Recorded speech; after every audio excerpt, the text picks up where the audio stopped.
BJP ने जम्मू कश्मीर का बेड़ा गर्क कर दिया और एबीवीपी मुझे लगता है कि वो यूनिवर्सिटीज़ में ताला लगा देंगे। अच्छा, ये जो रिक्रूटमेंट रूल्स लाए हैं आपने, टोटली कंफ्यूज, टोटली क्योस है। आपने 50,000 की बात क्यों की? जम्मू कश्मीर के बीजेपी के लीडर बोलते हैं 50,000, सेंटर के लीडर बोलते हैं 85,000। आदाब नाजरीन, आप देख रहे हैं लाजवाल न्यूज़ और मैं हूं आपके साथ मोहम्मद जाफ़र। इस वक्त जम्मू यूनिवर्सिटी के तलबा का एक बहुत बड़ा मसला यानी कि मास प्रमोशन और उनकी एक देराना मांग कि जिस तरह से कश्मीर यूनिवर्सिटी के तलबा की मास प्रमोशन की गई, इसी तरह हमारी भी मास प्रमोशन की गई। तो इसी मौजू पर आज हमारे साथ बातचीत करने के लिए JKNC स्टूडेंट्स यूनियन के स्पोक्स पर्सन सजाद मलिक जी मौजूद हैं, जिनसे हम मुख्तलिफ मौज़ूआत पर बातचीत करेंगे। सजाद मलिक जी, आपका खैर मकदम है हमारे लाजवाल चैनल में। सबसे पहले तो मैं आपका शुक्रगुजार हूं कि आपके माध्यम से हमारी बात आवाम तक पहुंचेगी और मैं उम्मीद करता हूं कि लेफ्टिनेंट गवर्नर साहब, VC साहब हमारी इस बात का जो है वो कुछ अमल में लाएंगे, कुछ उनका असर होगा। मलिक साहब, मैं जानना चाहूँगा कि काफ़ी देर से जो है तलबा सिरापाए एहतजाज भी हो रहे हैं और बार बार ये कह रहे हैं कि हमारी मास प्रमोशन की जाए, क्योंकि इस कोरोना वायरस के चलते इम्तिहानात देना मुश्किल है और बच्चों की पढ़ाई भी नहीं हो पाई है, क्योंकि 2G इंटरनेट है, 4G इंटरनेट तो काफ़ी देर से मअतल है। तो क्या कहना चाहेंगे आप? देखिए, मास प्रमोशन हम इसलिए नहीं मांग रहे क्योंकि हमारे पास कैलिबर नहीं है, इसलिए नहीं मांग रहे कि जम्मू यूनिवर्सिटी का जो स्टूडेंट है वो डर रहा है, वो भाग रहा है इस एग्ज़ाम्स देने के लिए। ऐसा नहीं है, हालात ऐसे हैं, हालात हमें मजबूर कर रहा है मास प्रमोशन की डिमांड रखने के लिए। अब देखिए, आपने खुद कहा कि कोरोना वायरस चल रहा है। अब कोरोना वायरस के चलते कुछ गाइडलाइंस को फॉलो करना है। सबसे पहले तो ये बताना है कि सिलेबस कितना कंप्लीट हुआ है। सिलेबस आपका कंप्लीट हुआ है अगर जो फिज़िकल क्लासेस लगी हैं वो हार्डली 1 यूनिट हुआ है। और दूसरा, इन्होंने कहा कि जब लॉकडाउन हुआ वो अनप्लान्ड लॉकडाउन था। कुछ बच्चे इस भागम भाग में अपनी बुक्स यहीं छोड़ गए क्योंकि उनको इतना नहीं पता था कि इतना ड्यूरेशन जाएगा इसका। वो बच्चे अपनी बुक्स, अपने स्टडी मटेरियल यहीं जम्मू में छोड़ चुके हैं, कुछ जहाँ पे कॉलेजेस हैं वहीं पे छोड़ चुके हैं और अपने दूर दराज जो अपने गांव हैं या आबाई गांव हैं वहाँ चले गए हैं। अब आप मुझे ये बताइए, 2G है नहीं, ऑनलाइन क्लासेस पॉसिबल नहीं है। और दूसरा, अब आप अगर ये जो हमारी यूनिवर्सिटी ऑफ जम्मू है, अगर खुदा ना खास्ता ये इशू कर देती है डेट शीट, वो बच्चे वहाँ से कैसे आएंगे? कहीं पे कंटेनमेंट जोन है, कन्वेंस का क्या रखोगे आप, ट्रांसपोर्टेशन का क्या रखोगे? जो बच्चे यहाँ पहुँच जाएंगे, हॉस्टल्स में जो बच्चे रह रहे हैं वहाँ पे सोशल डिस्टेंसिंग कैसे पॉसिबल है? उसके बाद जो किराए पे बच्चे रह रहे हैं, क्या लैंडलॉर्ड उनको इंटर करने देगा घरों में? नहीं करने देगा। उसके बाद आप बोल रहे हो कि बाकी सारी ऑर्गेनाइजेशंस ये चाहती हैं कि मास प्रमोशन हो। सिर्फ एक ही ऑर्गेनाइजेशन है जिसकी मुझे ये समझ नहीं आ रही। बीजेपी ने जम्मू कश्मीर का बेड़ा गर्क कर दिया और एबीवीपी मुझे लगता है कि वो यूनिवर्सिटीज़ में ताला लगा देंगे। अच्छा, आप मुझे ये बताइए, अगर एग्ज़ाम होता है, एग्जामिनेशन सेंटर में अगर एक भी बच्चा इन्फेक्टेड निकलता है तो वो पूरा क्वारंटीन करना पड़ेगा। तो इसके जिम्मेवार कौन है? क्या एबीवीपी वाले, क्या यूनिवर्सिटी ऑफ जम्मू के VC या एडमिनिस्ट्रेशन ये एफिडेविट पे लिख के देते हैं कि हम जिम्मेवार होंगे कि अगर किसी भी बच्चे को कोई कोरोना वायरस हो जाता है, खुदा न खास्ता, तो इसकी जिम्मेवारी एबीवीपी वाले लेते हैं और दूसरा यूनिवर्सिटी ऑफ जम्मू की एडमिनिस्ट्रेशन लेती है। अगर वो एफिडेविट लिख के देते हैं, ट्रांसपोर्टेशन की फैसिलिटी देते हैं, बाकी हॉस्टल्स में क्या आपका सैनिटाइज करती है, सोशल डिस्टेंसिंग मेंटेन रखती है, लैंडलॉर्ड से बात करती है, ये तमाम मुद्दों को देखते हुए, अच्छा मुझे ये बताइए, जो ऑर्गेनाइजेशंस ये बोलती हैं कि वो एग्ज़ाम्स होने चाहिए, मुझे ये बताइए, आप रोड लर्निंग करवाना चाहते हैं, आप चाहते हैं कि बच्चे रटें और उसको आंसर लिखें। अच्छा ये बताइए, साइंसेस स्टूडेंट्स का क्या होगा? साइंसेस स्टूडेंट्स के लिए कंसेप्ट्स क्लियर होने चाहिए, क्या वो उनके कंसेप्ट्स क्लियर हैं? अच्छा, कुछ ये जो एक ऑर्गेनाइजेशन वो चाहती है कि 1 यूनिट का एग्ज़ाम हो। 1 यूनिट के एग्ज़ाम में कितने MCQs निकलेंगे? 25, या मतलब 25 मिनट के लिए आप इतना बड़ा क्या कहते हैं यहाँ पे बच्चों को खज्जल कर रहे हैं 1 यूनिट के लिए। अच्छा, 1 यूनिट से आप डिसाइड करोगे कि बच्चे के पास कितना कैलिबर है? 25 MCQs के ऊपर या 30 MCQs के ऊपर। अच्छा, क्या लाइव्स जो है वो मोर इंपॉर्टेंट देन एग्जाम्स नहीं हैं? ये बच्चों का कहना है, सबका कहना। क्या पेरेंट्स अलो करेंगे? क्या एडमिनिस्ट्रेशन ये सोच रही है इन बातों को? नहीं सोच रही। अच्छा, आप मुझे ये बताइए, फिर जो एक ऑर्गेनाइजेशन है वो ये चाहती है कि मेरिट के ऊपर होना चाहिए, हार्ड वर्कर्स। आप मुझे ये बताइए, क्या अगर बच्चों को मास प्रमोशन मिल जाती है, अगर उनको टाइमली उनको डिग्री मिल जाती है, वो बच्चों का लॉस नहीं होगा? टाइम पे टाइम उनका लॉस नहीं होगा, एक बात। दूसरी, टाइमली उनको डिग्री मिल जाएगी और टाइमली वो दूसरा जॉब्स के लिए एलिजिबल हो जाएंगे, उनका टाइम वेस्ट नहीं होगा। ये बोल रहे हैं जब कोरोना वायरस खत्म होगा तब एग्जाम लेंगे, फिर उसके बाद इवेलुएट होगा, फिर चलते वो डिग्री मिलेगी। तब तो कुछ डॉक्टर्स का कहना है, कुछ साइंटिस्ट का कहना है, ये तो अब चलती रहेगी जब तक वैक्सीन नहीं आएगा। वैक्सीन 1.5 साल लग जाएगा, तब तक क्या बच्चा टाइम उसको कैसे कंपनसेट कर पाएगा? दूसरी बात, हम ये चाहते हैं कि मास प्रमोशन करिए, आप इंटरनल जो एग्जाम्स हुए हैं उनके बेसिस पे आप उनको परसेंटेज दीजिए, और जो प्रीवियस ईयर्स के सेमेस्टर के एग्जाम हुए उनके बेसिस के ऊपर उनको मार्क्स करें, उनको प्रमोट करें, ताकि वो आगे जाके रिक्रूटमेंट कहीं स्टार्ट कर सकें। और रिक्रूटमेंट जो होती है वो इंट्रेंस बेस्ड एग्जाम्स होते हैं। आपको पता होगा जम्मू कश्मीर में कि यहाँ पे अब मेरिट का कोई लेना देना नहीं है। कुछ ऑर्गेनाइजेशन बोलती है मेरिट है, कहाँ है मेरिट? एंट्रेंस एग्जाम्स होते हैं। हाँ, कुछ पॉइंट्स अलग हैं, वो अलग बात है। वो कोई अगर कोई विडो है, कोई वो नई रिक्रूटमेंट पॉलिसी, उसके बारे में बात करेंगे हम बाद में। दूसरा, रिक्रूटमेंट पॉलिसी उसके ऊपर होती है, एंट्रेंस बेस्ड होती है, और कोई भी इंडिया का कोई भी एग्जाम जो है वो मेरिट बेस्ड पे नहीं होता, एंट्रेंस बेस्ड एग्जाम होता है। मैं आपको बता दूं, इसमें किसी का कहते नुकसान नहीं है, सबका फायदा है मास प्रमोशन में।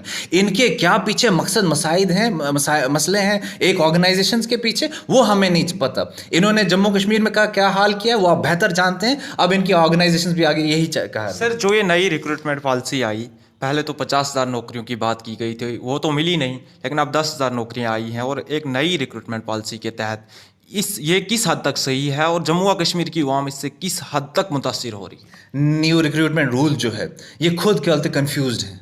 हम डिस्ट्रिक्ट कैडर रखें, डिवीजन कैडर रखें या ना रखें, ओपन करें या ना करें। ये रिक्रूटमेंट रूल जो है 2010 में है, जहाँ पे डिस्ट्रिक्ट का बच्चा डिस्ट्रिक्ट में ही एलिजिबल होता है। अभी भी उन्होंने वही किया कि 10 मार्क्स जो है एक्स्ट्रा देंगे, लेकिन अब जो है अभी ओपन हो चुकी है। एक गांव का लड़के को अर्बन एरिया के साथ लड़के के साथ compete करना पड़ रहा है। ये गलत है। एक डोडा का बच्चा एक जम्मू के बच्चे के साथ कैसे compete करेगा? क्या एजुकेशनल स्टैंडर्ड सेम है? नहीं है। क्या ज्योग्राफी सेम है? नहीं है। क्या एजुकेशनल का वो सिस्टम सेम है? नहीं है। 100 बच्चे होते हैं और एक टीचर होता है वहाँ डोडा में या पुंछ में या कठुआ में। जम्मू में तो रेशो अच्छी है, जितने स्टूडेंट्स हैं उतने, यहाँ पे भी बुरा हाल है, बट यहाँ के बेहतर हैं, फैसिलिटीज़ हैं। क्या फैसिलिटीज़ वहाँ हैं? नहीं। और दूसरी बात, आप मुझे ये बताइए, ये जो रिक्रूटमेंट रूल्स लाए हैं आपने, टोटली कंफ्यूज, टोटली क्योस है। आपने 50,000 की बात क्यों की? जम्मू कश्मीर के बीजेपी के लीडर बोलते हैं 50,000, सेंटर के लीडर बोलते हैं 85,000। इनमें खुद कंफ्यूजन है। इन्होंने जम्मू कश्मीर के यूथ को एम्पावरमेंट देनी चाहिए थी। ये एम्पावरमेंट है। आप तो अच्छा फिर उसके बाद क्या रूल है? उसके बाद रूल ये है कि कोई भी बिहार का बच्चा, यूपी का बच्चा यहाँ पे एलिजिबल है, वो अप्लाई करेगा, उसको कोई भी डॉक्यूमेंट रिक्वायर्ड नहीं है। जब उसकी सिलेक्शन होती है तब उनको डोमिसाइल सर्टिफिकेट देना पड़ेगा। मुझे ये बताइए, अगर बिहार का बच्चा यहाँ पे सिलेक्ट हो जाता है, तब जब उसको पता चल जाता है कि मैं सिलेक्ट हो गया, अब मुझे सिर्फ डोमिसाइल सर्टिफिकेट देना है, बताइए करप्शन कहाँ जाएगा? मैं ये नहीं बोल रहा कि सारी एडमिनिस्ट्रेशन करप्ट है, कुछ तो हैं। Black sheeps are always there, हर कहीं ब्लैक शीप्स होते हैं, हर कहीं कोई ना कोई करप्ट होता है। जम्मू कश्मीर के, ये नहीं मैं बोलता कि जम्मू कश्मीर में ही करप्शन है, इंडिया की हर एक स्टेट में कहीं ना कहीं करप्शन होती है, ये आपको मानना पड़ेगा। यहाँ पे भी करप्शन होगी। और डोमिसाइल सर्टिफिकेट जब इशू करोगे आप आफ्टर सिलेक्शन, उसमें बहुत ज़्यादा करप्शन होगी।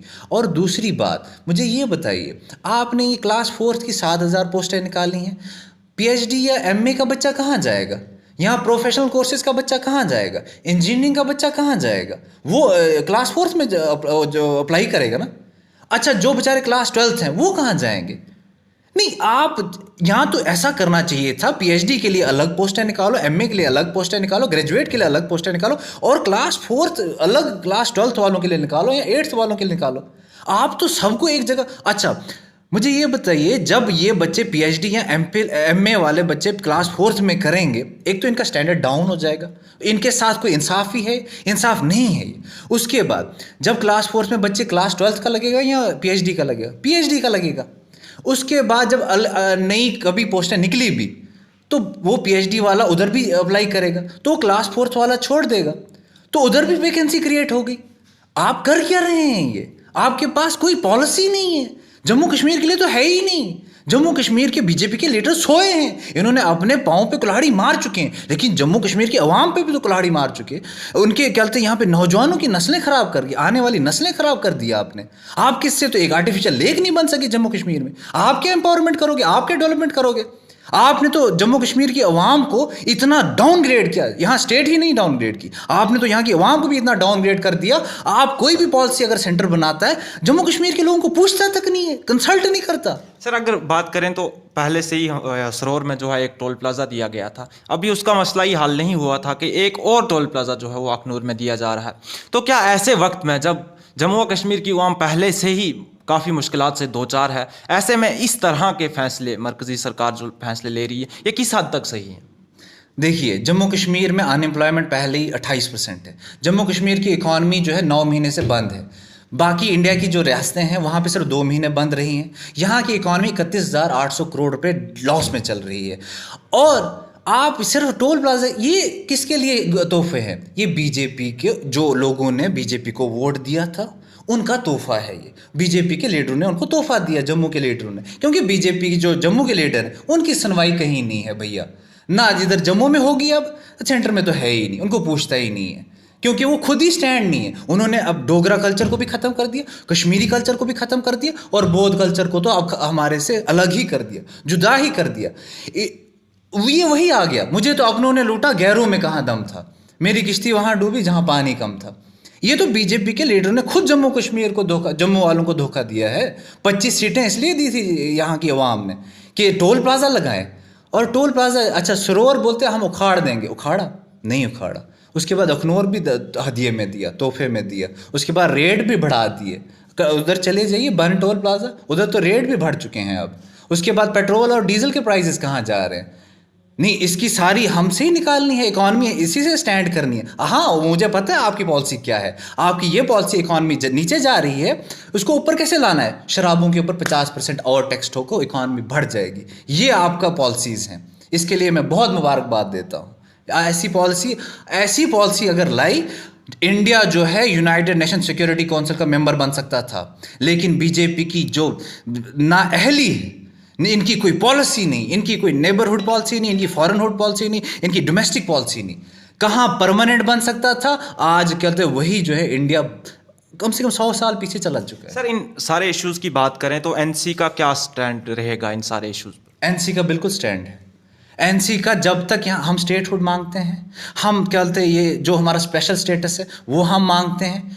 हम कोई नई बात नहीं मांगते, इंडिया में ऑलरेडी है स्पेशल स्टेटस। हम कोई नायाब यहाँ नमूना नहीं है। We are the crown of India. इस क्राउन को आपने तोड़ा है, ये क्राउन था आपका, इंडिया का है, और इस क्राउन को तोड़ा है। और ये जो स्पेशल स्टेटस सिर्फ जम्मू कश्मीर को नहीं, हमारे साथ डिस्क्रिमिनेशन नहीं करे। ये कुछ जो मीडिया है, जो गोदी मीडिया कहलाता है, उसकी वजह से इन्होंने बोला कि जम्मू कश्मीर को स्पेशल स्टेटस है। आप मुझे ये बताइए, नॉर्थ ईस्ट में 7 स्टेटें हैं, क्या उनको स्पेशल स्टेटस नहीं है? क्या उनके पास आर्टिकल 371 नहीं है? हमारे पास ही 370 था, या हमारे पास ही 35 था। मैं आपको ये बताना चाहता हूँ, वहाँ पे इतना वो है प्रिजर्वेशन ऑफ कल्चर, लैंड और जॉब का, कि वहाँ मिजोरम वाला अरुणाचल प्रदेश नहीं जा सकता विदाउट परमिट। तो क्या ये नई बात है? क्या गुजरात के पास स्पेशल स्टेटस नहीं है? आप इंडियन कॉन्स्टिट्यूशन खोल के देखिए, गुजरात के पास भी स्पेशल स्टेटस है कुछ चीज़ों में। कोई नई बात नहीं मांगते, और हम इस पे स्टैंड हैं। अच्छा, आप मुझे ये बताइए, कौन सी कौम होगी जिसको आप बंद करके उसके फैसले लें और उसको एक्सेप्ट करेगी? कभी नहीं करेगी। आप क्या बोलते हो, जम्मू वर्सेस कश्मीर करके आप अपने ये जो आपके मकसद हैं उनमें कामयाब होंगे? नहीं, जम्मू के लोग भी इतने ही काबिल हैं जितने कश्मीर के लोग हैं, जितने लद्दाख के हैं। आप ये बंद करके यहाँ कर्फ्यू लगा के आप फैसले नहीं कर सकते। 10 दिन आप सरकार में रह सकते हो, ये डेमोक्रेसी है। 11वें दिन वही आएगा जो यहाँ पे इंसाफ करेगा, जो यहाँ पे लोगों की सुनेगा, वो आएगा यहाँ। जी आपका बहुत बहुत शुक्रिया। तो नाजरीन, ये थे हमारे साथ JKNC students union spokesperson Sajad Malik ji, जिनने मुख्तलिफ मौज़ूआत को लेकर हमारे साथ बातचीत की। इसी तरह से आज का हमारा ये प्रोग्राम इख्तिताम को पहुँचता है। अपने मेज़बान को दीजिए इजाज़त, देखते रहिए लाजवाल न्यूज़।